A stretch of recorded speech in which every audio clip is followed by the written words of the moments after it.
Right, I'm here myself, MC Lippy, rolling through OutcheaTV. I'm here with New Manoeuvres at the Flavours event. It's a first birthday bash here at the Volts nightclub in Brighton. How you doing, boys? Yeah, good, mate, good. Yeah, really, really good, mate.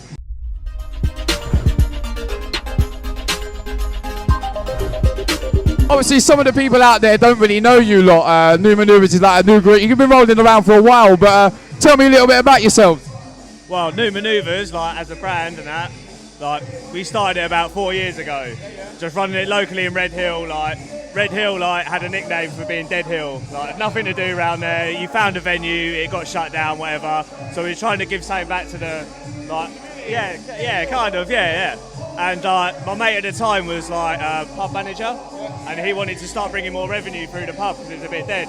And he was like, I want to put on events, and I was like, let me do it. And he basically just handed it over to me. Sat on it for about a couple of months thinking of a name, and then yeah, just come up with a name. Who actually come up with the name? Yeah. You like to take privilege of that as well, don't you? They rub it in their faces, I bet. That's when it goes on, when it's actually fully 100% full steam ahead. I started that. Brilliant. So what was it that actually started you to actually become a group? Well, like, was it the dedicated people, or what was it?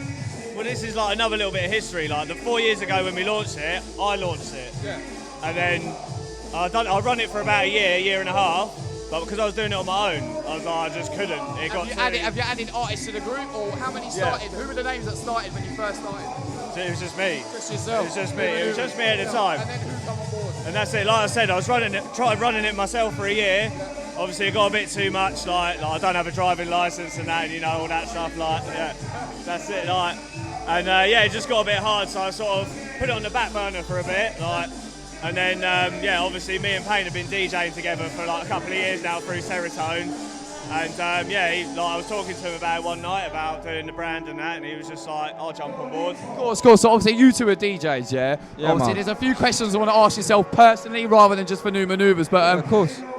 For yourselves, I want two from both of you. Who were the two DJs when you very first started mixing that actually inspired you to become a DJ? Do you know what? I've got a little secret. I started DJing on dubstep before drum and bass. Do you know DJ THC? That's my brother. I know that, That's my brother. Oh, 3.5 records of Will Blaze. Oh, nice. But yeah, no, it was a whole heap of dubstep DJs really, but I was always listening to drum and bass in the background but never mixing it.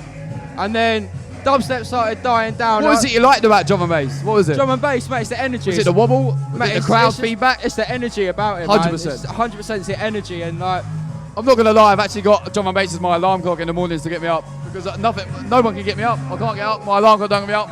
And yet I've got one tune, it's 15 seconds, you probably know it as well. I just love it, absolutely love it, and I wake up every day in a good mood. That's what drum and bass does. That's it. And so I moved away from dubstep more towards drum and bass, and then things sort of spiraling out of control. Like, I met people in the scene and then started getting sets down in Brighton, and it sort of spiraled from there. Then we got on Rough Tempo. We played Let It Roll Festival in Prague, but I had to give it up because of work. But yeah, man, it's just trying to keep the work rate up. I want to know some names, bruv, some names. Who are the two? I want two. I ask people three, but no one really gets them for me. But two DJs from when you first started to make you a drum and bass DJ. Who were the two? Hazard all day long. I was with him in Bournemouth, literally, I think it was about a month ago now, at the old fire station. Wow. Oh, mate. 2,000 people, mate, off the nut. Hazard kills it. Another one, mate. There's so many though. I can't Top two. Come on. At the moment, they're gonna hear this. At the moment, Hazard and J-Line all day long. Yes. And what about yourself?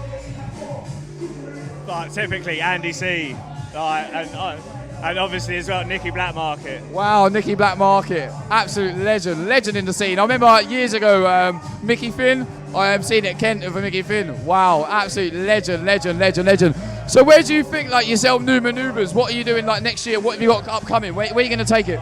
Next year, like we're still going to do events like club nights and that, but we're going to focus it more on launching the label. Yeah, that's what we're going to focus. So you actually is it just Brighton? Because obviously this is your base ground, really, isn't it? Brighton is your base ground. It's your residency, yeah. So whereabouts around the country do you want to be? Where would you want to take it? Everywhere, man. Like, worldwide.